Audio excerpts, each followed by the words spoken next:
Okay, in a world where we've got endless playlists and crystal clear digital everything, what if I told you the absolute best way to listen to music isn't new at all? What if it's a 70-year-old technology? Well, that's what we're digging into today, the wild, high-end comeback of reel-to-reel tape. Right, let's just dive straight into the deep end with a claim that's gonna ruffle some feathers. Renee Chung over at The Verge put it about as bluntly as you can. The verdict: tape sounds better than vinyl, period. Whoa. I mean, that is a direct challenge to the beloved vinyl record, the format that's basically defined analog warmth for decades. So that's the big question, isn't it? How on earth can something that had its heyday in the 50s and 60s possibly be the king of audio in the 21st century? Well, the answer, believe it or not, is all about the pure physics of sound. To really get why tape is sitting on the throne, we have to talk about what it's capturing in the first place, the analog sound wave. It's all about one thing: getting as close to the real, live performance as humanly possible. Now, the most important word there is continuous. Think about it like this. A digital recording is like a flipbook. It takes thousands of little snapshots of a sound and pieces them together. It's really, really good, but it's still snapshots. Analog sound, though, it's like drawing that entire wave in one single, unbroken, continuous line. It gets everything. And this really shows you the heart of the difference. Digital gives you incredible precision for sure, but sometimes it can feel a little cold, a little sterile. Analog, on the other hand, it holds on to all those little imperfections, the subtle harmonics and overtones. That's where you get that famous warmth and depth. It just feels more, well, real. But as we're about to see, not all analog is created equal. Okay, so if both vinyl and tape are analog, why is this idea that tape is better gaining so much ground? It really comes down to the mechanics of it all, the nitty-gritty of the machine and the tape itself. Let's break down exactly why. So, here's the showdown. Tape versus vinyl. Why does tape have the edge? 4 big reasons. First, dynamic range.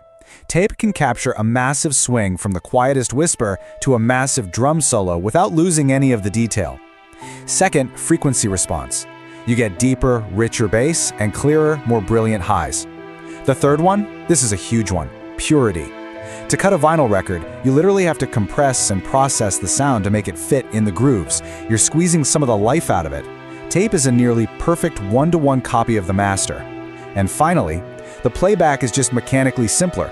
The tape glides smoothly past a playback head. There's no needle dragging through a groove, which means way less potential for distortion. It's just cleaner. And make no mistake, this is not a one-size-fits-all kind of thing. People are making brand new tape, and it's a serious science. You can see here there are different formulas for different jobs, like the super high output SM900 for making studio masters. They even have different bias levels, which is basically an electrical setting you tune on the machine to get the absolute best performance out of a specific tape. The level of detail here shows you just how serious this pursuit of perfect sound really is. Okay, so the tech is amazing, but is anyone actually using this stuff? The answer is a resounding yes. This isn't just theory, it is a full-blown revival, and we can actually pinpoint the exact moments it all came roaring back. The whole modern comeback story really kicked off in 2009. At a big audio festival, somebody brought a high-end reel-to-reel deck, and it just completely blew everyone away. But the real earthquake hit in 2013. That's when Jonathan Valin, a super influential critic, officially declared that reel-to-reel was the new king of sources. And that sent shockwaves through the entire audiophile community. And here's the most important part. This isn't just about people finding old machines and fixing them up. No, this is the big deal.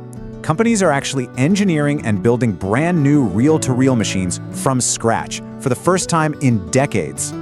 And if you had any shred of doubt about how serious this revival is, just look at the price tag for one of these new machines. This is the Analog Audio Design TP1000.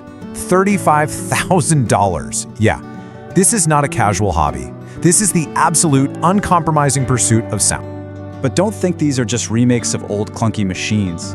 They're this fascinating blend of old-school principles and brand new tech. You get that pure, untouched analog sound, but with things like a touchscreen, a remote control, you can even control it with a smartphone app, and it's got an Ethernet port for updates. It's literally the best of both worlds. Of course, a $35,000 machine is useless without music, so naturally, a market has popped up to provide it. Companies like Horchhaus in Austria sell direct copies of original master tapes. And you can see they've got different tiers, from the ultimate studio master copy for over 400 euros, all the way down to a start master for more everyday decks. The music is out there if you want it. But honestly, beyond the tech, beyond the crazy price tags, this whole thing is really fueled by something else. It's about a passion for music, a passion for sound, that for some people becomes a journey that lasts a lifetime. You know, David W. Robinson, a writer for a publication called Positive Feedback, he just nailed it with this quote. And his own story is kind of the perfect example of this deep, passionate pursuit. For Robinson, that long road started right here, with this machine, a Sony TC630. He saved up for a whole year doing odd jobs just to buy it when he was 16 years old, back in 1971. And his entire life has been connected to tape ever since.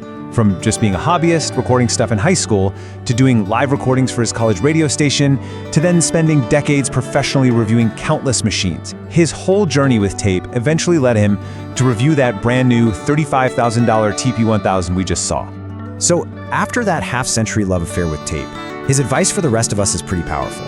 He basically says if you ever get the chance to hear a really good reel-to-reel system, do it. Recalibrate your hearing. Because as he puts it, audio ignorance is not a virtue. Hearing it can literally change what you think is possible for recorded music. So, what do we make of all this? Is this just some weird, expensive hobby for a tiny niche of audiophiles, or does this comeback tell us something bigger?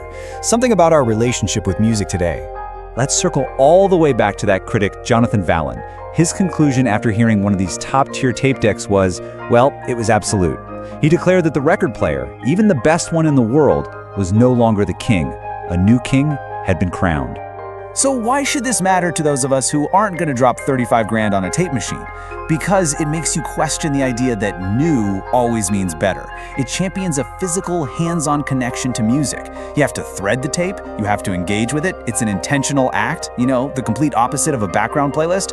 It's just a powerful reminder that in our constant chase for convenience, maybe we've lost something important along the way, that uncompromising search for pure quality. And that kind of leaves us with one last thing to think about. In our modern age of infinite streams and totally disposable playlists, is it possible that the real future of deep, focused listening isn't in the cloud at all, but on a spinning reel of magnetic tape?